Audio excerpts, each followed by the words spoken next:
მე ვფიქრობ, რომ მოქალაქეებთან ესეთი ფორმით კომუნიკაციას ალტერნატივა არ აქვს. ეხლა წელიწად ნახევარია, ეხლა ამ წინააღმდეგობაში ვარ, თევნაც ამ პროცესში გავიცანი და ეხლა თევნა პოლიტიკოსია, მე აქტივისტი ვარ, მაგრამ რაღაცა საერთო პროცესში ვარ ყველა ჩართული, ერთიან წინააღმდეგობაში ვართ, ერთად გეგმავთ რაღაცებს, ერთად ვაკეთებთ და მე ძალიან მომწონს ეხლა თევნას ესეთი მიდგომა უშუალოდ ადამიანებთან პირდაპირ ანგარიშვალდებულება და რაღაცა იცით რა, რაღაცა უშუალოდ და შეიძლება ყველა პრობლემა ადამიანს ვერ გადაუჭრა, მაგრამ რაღაცა მოусმინო, მისი წუხილი გაიზიარო, ახლოს იყო იმ ადამიანებთან და ეს სიახლოვე ძალიან მნიშვნელოვანია და ახლა მე პრეზენტაციასაც ვესწრებოდი თევნასი და ძალიან საინტერესო იყო და მე ვფიქრობ რაღაცა ახალიეც არის ამ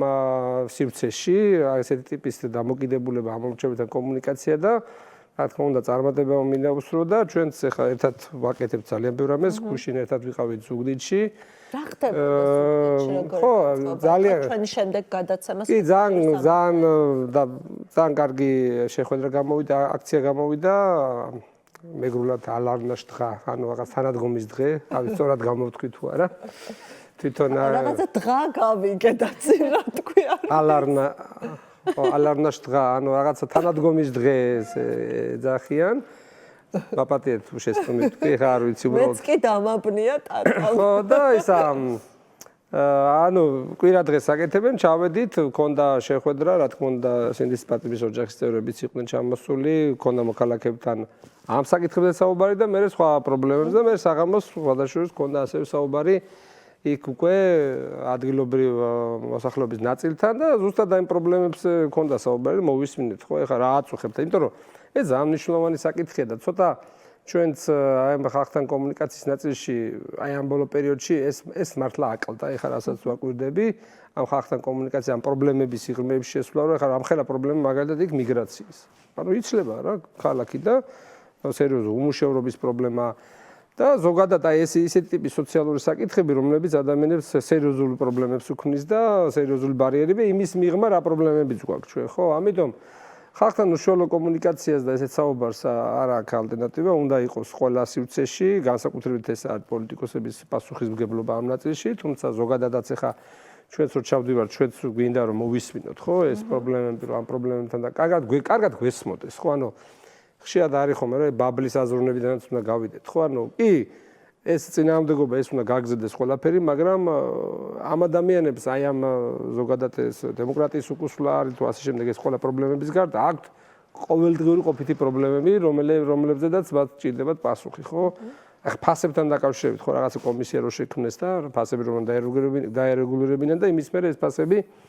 გარბის ზევით და ზევით, ხო? ყველაზე უცნაური გადაწყვეტილება გარბის და ზევით და კომისია ბოდიშს გიხდი გაწყვეტინებ, იმიტომ რომ იმ თავითვე რაღაცა წაგებულ თამაში შევიდა ქართული ოცნება ამ კომისიის შექმნით. მე ხო იცოდნენ რომ ეს კომისია ვერავითარ შემთხვევაში ვერ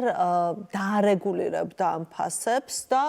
რაღაცა ხო, არ ვიცი რის იმედი, მაგრამ საერთო ჯამში არ ვიცი რა გააკეთეს, მაგრამ ფაქტი არის ის რომ ეს არის ურთულესი პრობლემა მთელი საზოგადოების, იმიტომ რომ ეს საკითხი ყველას წუდება, იმიტომ რომ მაცივარში შეიხედავდა უკვე რაღაცა საბაზისო რაღაცების კიდვის საშუალება რა ადამიანის საბაზისო სამედიცინო მსახურების და გვაქვს ამ მეორე მხრივ საშინი ტოტალური კორუფცია, ჭაობში ჩაფლობილი ეს რომელიც ახლა რაღაცა ტიპის მხარდაჭერა, ახლა მაგალითად მოვდივარ ახლა აქციიდან, სადაც აი დიუშენის კუნთროვანი დისტროფიის მქონე ბავშვების დედები ითხოვენ წამალს, ხო და გამოკვლევების და მკურნალობისთვის აი დარწმუნებული ვარ ერთი ამათი ჩასვლა ვიკენდზე იქ დუბაიში, აი მეტი არ დაждდება რა და მაგრამ ისეთი ტიპის რეჟიმი ჩამოყალიბდა რომ ყველაფრისთვის ბრძოლა გიწევს, ყველაფრისთვის აი ესე თქვა უნდა ჩართული იყო და ჩვენც ყველა მხრიდან ვცდილობთ რომ სოლიდარობის რაღაცა ისეთი შევქმნათ, რომ ერთმანეთს ხარი დაუჭიროთ, ერთმანეთი გავაძლიეროთ, რომ იმიტომ რომ ჩვენ ხა სახელმწიფო ინსტიტუტები აღარ გვაქვს ერთმანეთი, ეს სოლიდარობა მედია, განსაკუთრებით ხარდამჭერი და აი ამ სოლიდარობით ამზეწოლით რომ მივახციოთ თითოეული ადამიანისთვის რაღაცა,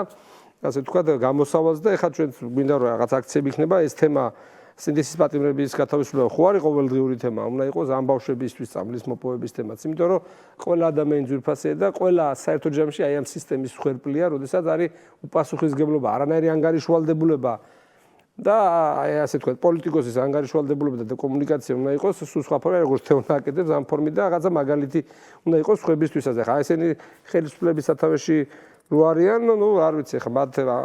ამათი ანგარიშვალდებულება მხოლოდ გამო იმ შემთხვევაში თუ სერიოზული კონტროლის და წნეხის ქვეშ მოაქცევს. სხვანაირად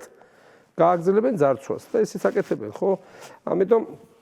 ანუ ჩვენ ეს წინააღმდეგობამ გავშევ, უნდა შევცვალოთ ტაქტიკა კიდე, ანუ ხალხთან კომუნიკაციის, საკომუნიკაციო ენაც არის შესაძლებელი და უფრო